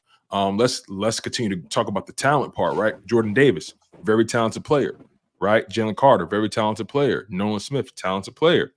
But we look at Jordan Davis in particular, right? And we say to ourselves, okay, we know you can do it. We know you have what it takes, but that motor, that conditioning. Now, he spoke a lot about it, and clearly that's a real focus for him. But speak on the pressure that's on that D tackle position, right? And on those young guys, those Georgia boys too, Nolan in particular, and Jordan Davis and Jalen Carter. Fletcher Cox is gone. BG is going to be on the way out. A lot of pressure is rising. We don't know if Josh Sweat's going to be here next year. They are the core. They're going to have to show improve. Speak on the pressure on that D tackle position. Jordan Davis, Jalen Carter, and you could throw in Nolan Smith if you want to as well. The D tackles, I think it's pressure automatically added once you don't have Fletcher Cox anymore. You know what I mean? Fletcher Cox was a lead. I think Fletcher Cox might have had like two or three more years left for real. He probably was the best player on the defensive side of the ball in that Tampa Bay loss. But the pressure is definitely there because Now Milton Williams is going to get increased snaps, so I have really, really, really high hopes for him. I think Milton's going to break out this year. But I also believe that Jalen Carter and Jordan Davis could give you just like one of the best D-tackle duos in the National Football League. I feel really good about the D-tackle position this year. You know what I mean? I think it's one of the stronger groups on the football team, if you want to be for real, on the defensive side of the ball, I should say. So, you know, I feel good about the D-tackles. I don't have any concerns. I think Jordan Davis is getting better. The conditioning is looking better. He's definitely moving better from what I've seen in the limited clips that we've seen of him. You know what I mean? This training camp and OTAs. Jalen Carter is looking to take the next step, and Milton Williams should be getting extended here soon. So I think those guys are going to have a really good year as a group. Whoever's going to come behind them, I do like Mauro Ajomo to get some of those reps. Marlon T, is he still on the damn, I don't know what just happened to Tone. Marlon T, is he still on the roster? Mm-hmm. Marlon Tuluputo, yeah. So I think he's gonna be fired too. So I'm optimistic. All right, now that Tone is gone, I'm running the show for a little minute. What you think about that group chat? What group chat? Oh, the one, the accountability. Yeah, okay. Obviously, I don't know if you saw the tweet blew up. So What tweet? I tweeted it out yesterday, and it blew. It's got like almost 2 million views on Twitter. So of course, all the trolls all the trolls are clowning them. I thought that. Oh, my bad. No, you're all good. My bad, y'all. I had a plumber coming, so it's all good. You all good. Go continue. Oh, so basically for the chat, Devin White spoke yesterday, and Devin White was just saying how it's a new year, new season. Devin White, AJ Brown, and Jalen Hurts have a group chat together, and it's titled Accountability. And they just go in there and talk about how they can hold each other accountable as the team, how they can hold the team accountable, all different kinds of stuff, giving just team leader captain vibes. I thought that was cool. I liked it. It just, for me, it just showed that the guys are double locked in. Like, they're taking it a step off the field. They're taking a step out of practice. They're taking it further than the group meetings. Like, they're really about this winning. Apparently, NFL Twitter, who we know is Eagles hater Twitter at the same time, was blowing up my mentions, talking about some corny. This is something Jason Tatum would do. Yada, yada, yada, yada, yada. Jason Tatum. That's such a weird connection. Like, but nonetheless, you know they always get on Jason Tatum calling him corny. Jason Tatum is kind of corny though. But I mean, even his NBA Finals, like, it was just he's the corny boy. Like, but nonetheless, though, I do see what you're saying. Like, the reality is, like, I love what I see from Devin White because matter of fact, I said it earlier. The stakes are so high for everybody in this organization. They invested so much into this roster on offense. They invested a lot of draft capital on defense. You know, they brought in some names that have pedigree with them. Devin White being a former Super Bowl champion, former All-Pro. He understands that the stakes is high, especially for his football future, right? He's not really in the highest standing right now. So I totally appreciate him starting that group chat with Jalen Hurts and AJ Brown. And again, you just keep everybody, on the same page. Everybody's held accountable. You kind of have that boardroom mentality with your leaders in your organization. So I love it. My whole thing is it just them three in the chat? Now he said me, AJ, and Jalen. That's what he said. Right. Yeah, I think if you got a group chat like that, it got to be all the captains. You know what I mean? It got to be all the captains. So I would hope it's more of them. That would be my only take on it. Because, like, Slay is a captain. Because Devin White can't hold the defensive backs accountable. It's impossible. I feel that. You see where I'm going with that? Like, what is he going to say to them? And AJ Brown and Jalen Hurts can't hold the offensive line accountable. So I think it should be like a player from each, you know what I mean, position group possibly. But, you know, I don't got no problem with it. The name kind of corny. You know what I'm saying? I would have named it something else. Yeah, you know what I mean? What you would have named it, LB? Go ahead. What you would have named it, bro? Team captains. It'd have been all the captains, right? It has been simple and sweet. But accountability is cool, though. You know what I mean? That's dope as well. You know what I mean? So what I feel like is they probably have something for the captains. Mm-hmm. Probably. At least an email chain. They got to have something for the captains. Captains got to have something. I'm pretty sure. But maybe they're like, we know AJ and Jalen are tight homies. Maybe Devin White is just one of, like, in their inner just home. He said that though. He said that they had relationships prior to like when they were in college. They always in the SEC together at the same time. Yeah, he said that. So that's just probably they group chat that they just already had, and maybe they just flipped it to whatever. He needed next press conference. I hope somebody gives us a follow-up, like how did that group chat come about? You know what I mean? If the reporters are actually doing their jobs. See, that's why you need to be in there. That's a good question. Exactly. Because nobody is not going to ask that at all, not one bit. You know, I want to transition to that linebacker spot. You know, we talked about it briefly. They added some bodies via free agency and the draft. You know, Jeremiah Trotter Jr., Zach Bond, Oren Burks, Devin White, Nakobe Dean, things like that. I told people when they laughed me out the door, right? I said, listen, Zach Bond, watch him. Right. Watch him. You know, I did my own little research when it came to Zach Bond. You know, I didn't read Eagles writers. I read Saints writers to find out what exactly this player was. And when he had his opportunities, he made it happen. He forced turnovers. He got interceptions, forced fumbles, and he got sacks. He was all over the place. Athletic dude, knows how to rush the passer. Humble dude. I mean, he's clearly in a position that Nakobe Dean isn't because of the first team rotation. Speak on that position battle, though, for that linebacker spot opposite Devin White. Do you think Nakobe Dean has a chance? Do you think Zach Bond is his job to lose? Just break that down for me. This might be if Nakobe Dean don't come up there and get this job, he ain't gonna be here next year. They're gonna keep him this year because of the draft capital, but Nakobe Dean is not winning that job from Zach Bond. You know what I mean? He ain't, man. I hate it, man. I hate to do this, Symone. I hate to do this, but he just ain't like that. He ain't like that, man. He flashes sometime, but he just ain't like that, man. You know what I mean? Respectfully. So, like, don't get mad at me, Nakobe Dean, and whoever might be watching. Is it fair to say that we don't know what he is really? Because we do, okay, Tom. He's injury prone. His body cannot withstand the duration of the season, and you can't play inside linebacker like that. You just can't. You know what I mean? You just can't. Like, yo, I was in the Army. You know what I'm saying? If you can't shoot, you can't go. If you can't follow directions, you can't go. It's no playing soldier. It's no playing inside middle linebacker because you got running backs running at you full speed ahead. You might got to cover. Like, that's a hard position to play for real. And he just ain't show that his body could stand up to withstand that type of pressure. And you know what I mean? Like, so this is the thing. Say we start him out of favoritism. You know what I'm saying? We start him out of favoritism. He start the first 2 games, then he get hurt. That means somebody else got to be brought up to speed real quick, and they got to understand their new role as a starter. It's almost inevitable, man. It's almost inevitable, man. I would bring him in as a rotational guy, a special teams ace. Maybe he could be a special teams ace, but I don't see it, man. Go, Symone. Go ahead. It's your go. As soon as you said Nakobe Dean, I knew that was coming. Right now, I feel like it's Zach Bond's spot to lose because it's been Zach Bond's spot since OTAs. Like, as soon as Vic and Zach step foot in NovaCare, it's been Zach Bond's spot. So I feel like Nakobe Dean.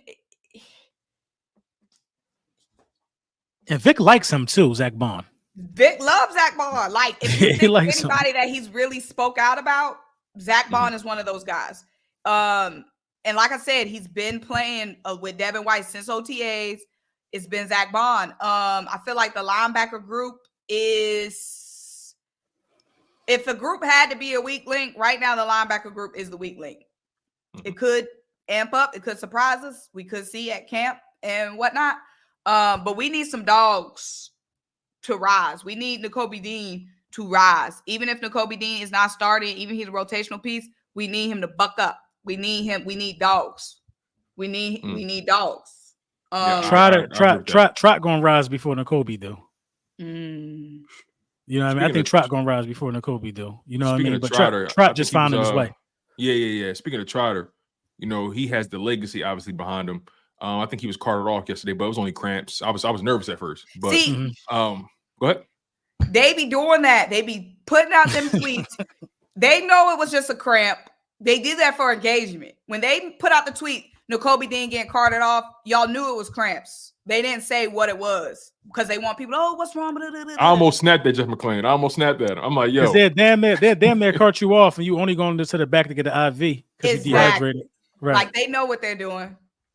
I almost snapped, man. No, but yeah. So like, I mean, the competition, you know, it doesn't just exist in that linebacker room, right? It definitely exists in the DB room too. Obviously, we know CJ GJ is going to be in his role. And we know Darius Slay is going to be in his role. But that safety spot opposite CJ GJ, in my opinion, should still be considered up in the air. I know they did re-up Reed Blankenship with another year on his current deal, but still, what's their long-term plan for that position as the season gets closer? And then, you know, the cornerback spot opposite Darius Slay is clearly a two-man race between Quinion Mitchell and Isaiah Rodgers. And then you have that nickel spot, right? That was a competition between Avonte Maddox and Cooper DeJean and potentially Tyler Hall. But with Cooper DeJean going down with the hamstring tweak, missing 3 crucial weeks, you can make an argument that Avonte Maddox, that's his spot to lose because of the experience he has. So I want to get your opinion on the overall competition in the DB room between all those guys I mentioned. First of all, I would say this, man. The Justin Simmons stuff is starting to make much, much more sense when you talk about the injury to Cooper DeJean.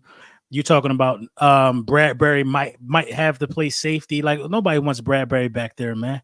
Yeah. You know what I mean? I just don't think that's a good idea at all. Sidney Brown starting on a pup list as well. That's what I'm saying. Sidney Brown starting on a pup list. You know, Vic Fangio don't even think it's a good job. He said in his presser the other day that, you know, there's guys that have done it, but a lot of people haven't succeeded. You know what I'm saying? He's so brutally honest. It's crazy. I love you know what I mean? It's crazy, bro. You know what I mean? But I think the Justin Simmons thing is starting to grow more steam for me personally. I haven't seen anything, but I think it's starting to make more sense. I think Reed Blankenship should start opposite of CJ GJ because I think that Reed Blankenship played his best ball next to, you know what I mean, Gardner Johnson. I think that he just feeds off Gardner Johnson in some type of way. I love Sidney Brown and what Sidney Brown brings to the table when healthy. He'll be a rotational guy. Now, opposite of Slay, you know what I mean, to be honest, it would have to be Quinion Mitchell. You know what I mean? You got to throw him out there, man. He's a first-round pick. You got to throw him out there and see what you got early. But, you know, Rodgers is going to make the roster, but I got to throw Quinion there. Keely Ringo might got something to say about that, but I think the Philadelphia Eagles did a beautiful job of setting themselves up for, you know what I mean, long-term depth at the cornerback position because this Slay last year with the Eagles, I believe. You know what I mean? I believe this is Slay last year with the Eagles, so you're going to need a Keely Ringo to start flashing. Quinion Mitchell is going to be a starter for sure next year, and you know what I mean? Isaiah Rodgers, he might get a contract extension, a lot of stuff. Cooper DeJean had that nickel spot locked, I think. I think Cooper DeJean was a lock for the nickel spot simply because you know what I mean, he could do multiple things on the football field as well. But you know, I think it's kind of up in the air for a couple of the positions, but those are the guys that I would start. Okay. Symone, what about you? Oh, let me go back to Maddox. Somehow, some way, I don't think Maddox is gonna make the roster. Really? Yeah, I don't know why, man. I don't know why. And I'm not down on Maddox. He just can't stay healthy. Okay. Uh-oh. Yeah, the DB room it's gonna be a tough cut in that room. Right. When it comes to Justin Simmons, I feel like it can't hurt to bring in Justin Simmons. Is it going to push a young bull down the roster? Yes, but I don't mind that because this isn't a rebuild team. My focus isn't on youngins getting reps. My focus is on winning the Super Bowl. Mm-hmm. So if this was like a rebuild team, then yes, it's all about the youngins getting their reps. It's all about the youngins getting their reps. This is a Super Bowl team. That means the best on the flow. So I'm all open to bringing Justin Simmons in, an all-pro who has experience with Vic Fangio. I'm not concerned about what rookie isn't going to learn because Justin Simmons is now in Philly. I'm concerned about who the best, and who going to get me this ring. Okay? So that's my thoughts on Justin Simmons. DB room, if no Justin Simmons is coming, then yes, CJ GJ and Reed Blankenship. CJ GJ and Reed, it was a great duo. Reed played really well with CJ GJ. They already have that chemistry. Secondary, I mean, cornerbacks, just given what we have, I feel like day one is probably going to be, just given the material we have now, Slay, Isaiah Rodgers, and Maddox in the slot if Brunson don't cut Maddox before we before I week can't believe you one. said that. I ain't gonna lie. I can't believe you said that. Like No, That's really, gonna be the tough see one. I see it. Like That's a tough cut. I think that's the tough cut. but I see it because it's a lot of competition there, and we're gonna have to slim that room down. I see some people like on their 53-man having Maddox under safety, just to get him on the roster. But yeah, like Brunson was saying, I don't want to see Bradbury as safety. I don't want to see Bradbury anywhere, honestly. If he has to stay on the roster as an emergency, and Slay specifically described Bradbury as an emergency in his press conference. I don't know if y'all picked up. He said Bradbury would be a great emergency DB or emergency safety, or if he got to be an emergency slot, emergency. That's how the players are describing Bradbury, meaning they don't want to see his ass either. Unless he said an emergency DB. He said Bradbury would be a great emergency outside guy, a great emergency slot, a great emergency safety. He said, so what is he permanently? You know what I mean?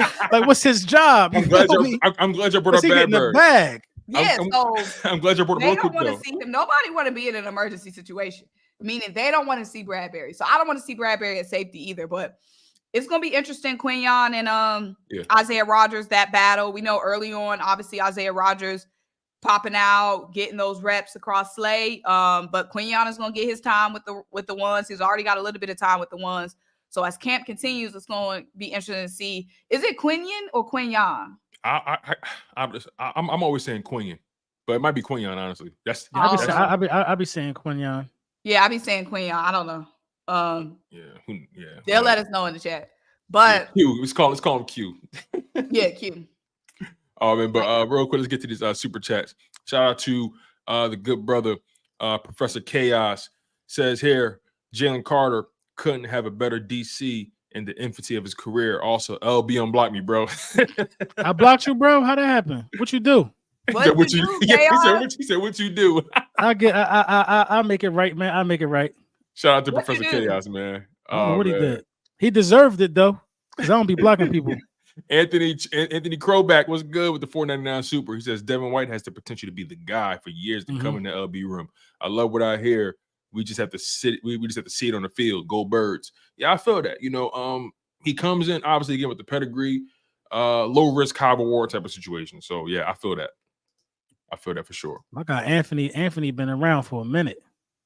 Yeah, man, I appreciate him. He definitely showed a lot of love to me. And also just doubling back to the James Bradbury part of the conversation, it's fascinating because I've always said, and I'm pretty sure you guys talked about this as well, Bradbury is as good as gone, and I think the Philadelphia Eagles are just waiting for the right moment to move on from him.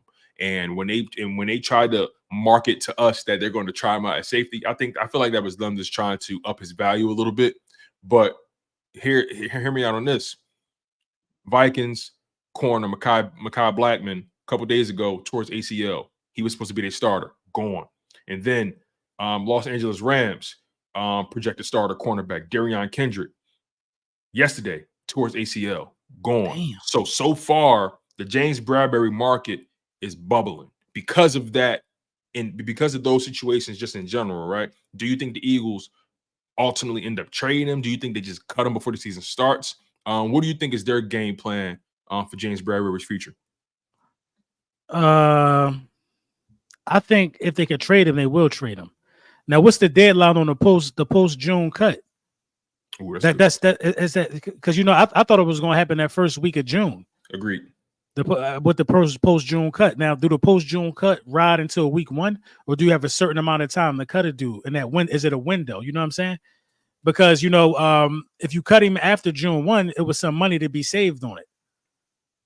So you know what I mean? I don't know if that play a factor as well. But if you cut him before June 1, we would have lost. Like, it would have been a bigger cap hit for us. Right. But if the market bubbling, man, if you could get a 4th round pick for James Bradbury, you better. Even a 5th, and have somebody take that money off your books, man. I think you should do it. What about you, Symone? I feel like the market is. They were saying it was a market for him before these injuries, but I feel like now that these injuries are popping up, and sadly it's probably going to be more popping up, we have to trade him. And I feel like he's expendable now. Like, he was described by his running mate as an emergency. So I feel like he's even seen as somebody that's worst case scenario, cornerback. Worst case scenario, safety. Like when I hear emergency, that means the house is on fire. So bring your ass on. So they're not even seeing him as a real like option in the cornerback room. So I feel like, yeah, he probably is going to get traded. Yeah, and they can still cut him. By the way, it won't necessarily save them anything, but it won't hurt them going forward either. They can completely get that. They can completely get that contract off the books. I really appreciate y'all for being as committed to this live stream as y'all have been, man. Y'all really came through for me, and I do not take it for granted. Before we get out of here, I want to play a quick game with you guys. Okay, so I gotta I'm pretty sure you guys are familiar with the word association game, right? I say something, then you got to say the first word that comes to your mind. Okay, so I got about 14 options here. I'm scared. So I want to get your perspective on this, and we're gonna play this out, and then we're gonna get out of here. Once again, make sure you guys smash that like button. Make sure you guys stay subscribed to everybody on this live stream: Laura Brunson, Symone Stanley, myself here, Tone Deshields II, Chalk It Up Sports. And if you're new to us, if it's your first time watching any of us, right? Please make sure you guys subscribe, like the content. The content is going to be in full flow. The NFL season is here. We're just waiting for the first face mask to fly off. So again, let's get right into this quick game. All right. So number one, and remember, say the first word that comes to your mind. And just so we got some organization, just blurt it out. And just so we got some organization, Symone, you can go first, and then Elba, you can go right after. All so right. I'm scared. So I get to cheat then. Exactly. Or y'all can say it at the same time. We can do it like that. All right. Let's do it like that. All right, same time. Same time. All right. Number one, Jalen Hurts. Winner. Why you start laughing? Because I don't know how I feel about that. I didn't know what to expect. I didn't know what we were getting in this game. I just said, I'm ready now for the next one. I didn't know what to expect for the game. First word that comes to your mind. It don't matter. First word. My brain locked. All right, let's do the next one. All right, so you said winner, LB. Let's do it. All right, number two, Nick Sirianni. Loser. Second, no, wait, let me see. I said coach. Yeah, Nick Sirianni, coach, I guess. Saquon Barkley. Dog. Relentless. Eagles. Fly. Pride. Dak Prescott. Bum. No. Hey, that's real. AJ Brown. Dog. 1K. Howie Roseman. The Savage. Ski mask. Ski mask Howie. Daniel Jones. Who? Right. Nothing. Nothing came to mind. Nothing came to mind. He said nothing came to mind. Like nothing came to mind. Oh my God. All right, let's see. Oh wait, real quick before we continue, hold on. I got a couple more super chats real quick.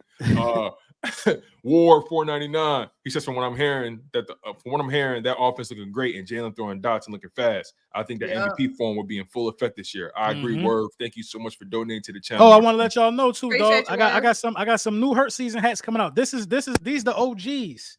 I'm gonna show y'all the rebrand. I need a new one. You need a new one? Oh, listen. I'm gonna send you one of the new ones. The new ones. Oh, say less. They ain't too much different because I like to keep it simple. I'm gonna see you one too, Symone. You know what I'm saying? You wear my hat, girl. Yeah, because I ain't never get one. You ain't get one? Yo, listen. I done wore mine out to the point. I wore mine to the point where somebody was like, "Yo, Tone, you're gonna have to put that joint in glass. That joint, you gotta let it go. you gotta put that. You gotta hang that joint." I said, "Listen, man, I'm rocking. I don't care what you say." I'll get you a crispy joint. Say less. And again, shout out War for the $4.99 donation, my man. We really appreciate you. War. And Professor Chaos, he said, "I ain't do nothing, bro. You be having rival team mods. They blocked me like 4 years ago." Oh man, the ops got you out of here. I'm gonna fix that, bro. I got you. Appreciate the super chat. Appreciate you, Professor Chaos. We definitely appreciate you, my man. All right, let's probably get back to Red that blocked him. Let's get back to the game, y'all. So, all right, we did. Okay, number 9, CeeDee Lamb. Dog. I respect that. CD a dog. What you got to say, Symone? No, I like CD. Oh, all right. No, that's a dog. Good player, wrong team. Right. Okay. Giants. Trash, man. Little one. My little one. Little one. The little one, not the big one. The little one. My Right, little right, one. right. Small fry. Devontae Smith. Slim Reaper. Just so many things come to mind. Just poetic, elegance, grace, ballerina. You know what I'm saying? Just so much. Just twinkle toes. It's just so much. I like that. All right, next one. We almost finished, y'all. Darius Slay. Big play. OG. Big play. Yeah, OG. Jerry Jones. Mashed Sleepy potato. Joe. Sleepy Joe. That's how he was sounding at the press conference yesterday. He sound a little sleepy, Jerry. I Cowboys. said mashed potatoes because he Mashed like potatoes? mashed potatoes. All right. Cowboys. Cowboys. Little Laughing boy. stock. Laughing stock. Oh, Delusion. Man. Little boy. Delusion. Delusion is the first thing that comes to my mind. Delusion. All right. Final one. Jalen Carter. Hall of Brandman. Famer. Really? Hall of Famer. That dude going to the Hall. Trust me. Say less. The best thing since Aaron Donald. Okay. Wow. Okay. That's how I Position. praise. That's how I Mhm. praise, man. But look, again, I'm so grateful that y'all took the time out to come onto the channel. Y'all been tremendous. Y'all gave me way more than I even deserve. And I love the work y'all do. Like I said earlier, man, y'all all got like 3, 4, 5 jobs. Y'all all wear different hats, man. Be it, being family people, y'all careers, your entrepreneurship, your work ethic. I mean, everything y'all do is to be admired. So I'm just grateful to be in the presence of great people and to be able to have these relationships with y'all. So, and again, I know I hit y'all up like a day or two in advance, not even really giving y'all no real time. I know y'all schedule to be crazy and y'all still came through for me at 12 o'clock noon. So again, I don't take that for granted at all. Got a lot of love for y'all. Is there anything that y'all want to promote before y'all get out of here? I know Elba, you mentioned the hurt season. Has anything else you got going on, Symone? What about you? Yeah. Oh, go ahead, Symone. I got too much, man. I think Please, some of my music, everything. Some of my music is going to everything. be on the show. Some of me and D'Angelo Xavier music is got picked up for a score on the show. I got some new music Shout out to dropping. D'Angelo. He was in the stream earlier. Shout out to D'Angelo. Yeah. Yo, listen. D-Lo be around. D-Lo, my man. That project, Norfolk, York. Yo, I was telling LB earlier, y'all talking crazy on there. I love it. That's my dog. But yeah, just music content about to come out. I'm gonna pop out to a lot of these games this year. Just the usual for me. You already know. I'm taking the content to another level though, man. Like, you know what I mean? I feel like I've been slacking, but I'm gonna step it up. You popping out to a game, Tone? I live in Texas now, so it's gonna be a little tough for me. So we'll see. You come down, go to the Dollar General. Be down there. I gotta take a militia with me down there, man. I gotta take a small militia with me. I ain't gonna lie. I'm gonna try. I'm gonna be down there though. I'm gonna try. Dallas be trying to like kill us for those tickets. Where do you live at in Texas? I'm an hour north of Austin. I'm an hour north of Austin. Yeah, I ain't too far from Austin. Yeah, Austin is actually a nice city. Austin is nice. It's coming up. A lot of Silicon Valley. A lot of the tech people move from the West Coast.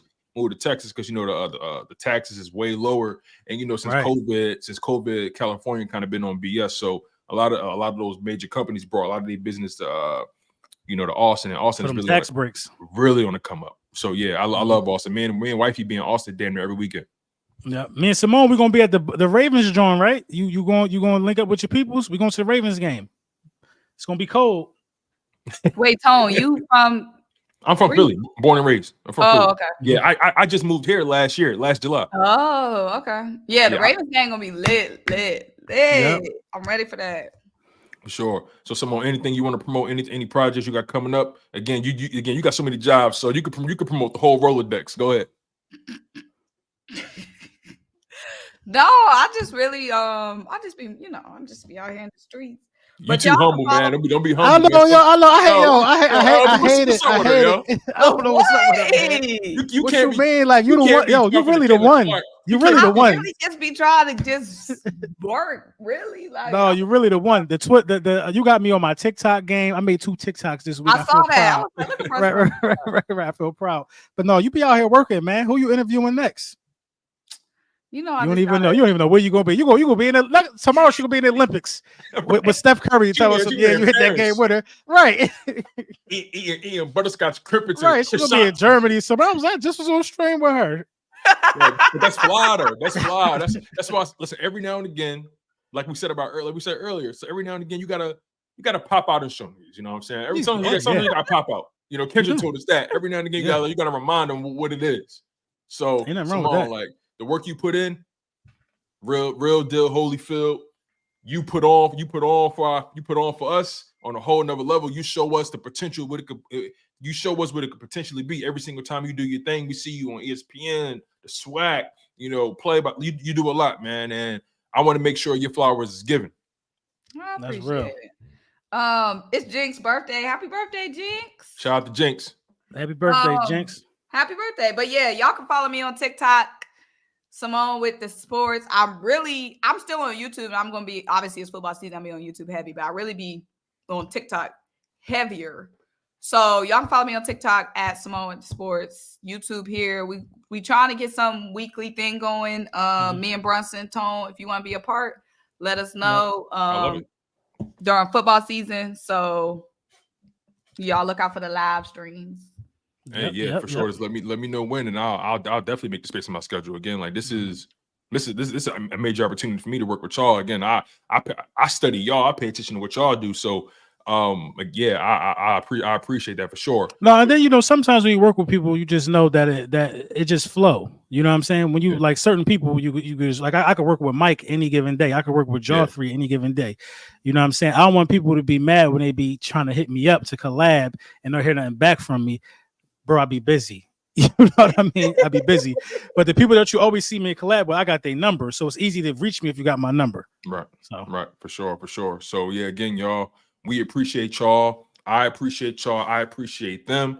Listen, make sure y'all continue to smash that like button. Make sure you guys are subscribed to the show. Once again, LB, Symone, thank y'all so much. I'll catch up with y'all, okay? Mm-hmm. Yes, sir. Appreciate y'all. Oh, man, y'all, that was fly. That was fly. What did I say? Y'all? I told y'all that when I come to play. And when I play hard. I told y'all. I want to give a major shout out to Symone. I want to give a major shout out to Laura Brunson. They are truly juggernauts in this content creation game. And I do not take their support. I don't take the love they give me for granted. And again, I always want to try to pour back into the people and give you guys great content. I always want to try to give you guys the best type of conversation and sports talk. I don't take for granted, man. And it's the middle of the day. Listen, y'all know we the best doing it out here. That's the reality. That's the reality. We the best doing it out here. And this is just magic. We come together like Voltron. You dig what I'm saying? So again, before we get out of here, y'all, before we all get out of here, make sure you smash that like button to the umpteenth degree. Make sure you guys also are subscribed to everybody, right? Subscribe to Symone if you haven't already. Subscribe to Laura Brunson if you haven't already. Please subscribe to me, Tone Deshields II at Chalk It Up Sports. Please subscribe to Chalk It Up Sports. That means a lot to me. The love doesn't go unnoticed, you guys. Best believe that. So again, stay active, stay engaged in the content. The love is always felt. Like I told you guys before, I'm going to be doing giveaways, right? I'm going to be doing giveaways all training camp, all of preseason, all of the regular season, and all of the playoffs. I have so much merchandise to give away you guys. Like, I mean, official NFL Eagles gear. Make sure you guys lock in. I want to give a quick shout out to my first giveaway winners. I'm going to be mailing out y'all stuff this weekend. Shout out to Jameer Adams out of Connecticut and shout out to Mark Johnson out of California. Those were my first two giveaway winners. If you guys want to be winners, all you got to do is stay locked into the live streams. All you guys got to do is continue to just stay active. Whenever I go live, make sure you watch the live stream so you guys can potentially be winners. Everyone's going to have an opportunity and no repeat winners. Unfortunately, there's not going to be any repeat winners. I want to make sure everybody eat and also be on the lookout for my merchandise, okay? Like I said, my shipment is on the way. And the moment I get my merchandise, I'm going to be rocking it. And I want y'all to see how it fit, how it look, so you guys will be able to invest in it yourself because I'm not promoting anything that I'm not wearing myself, okay?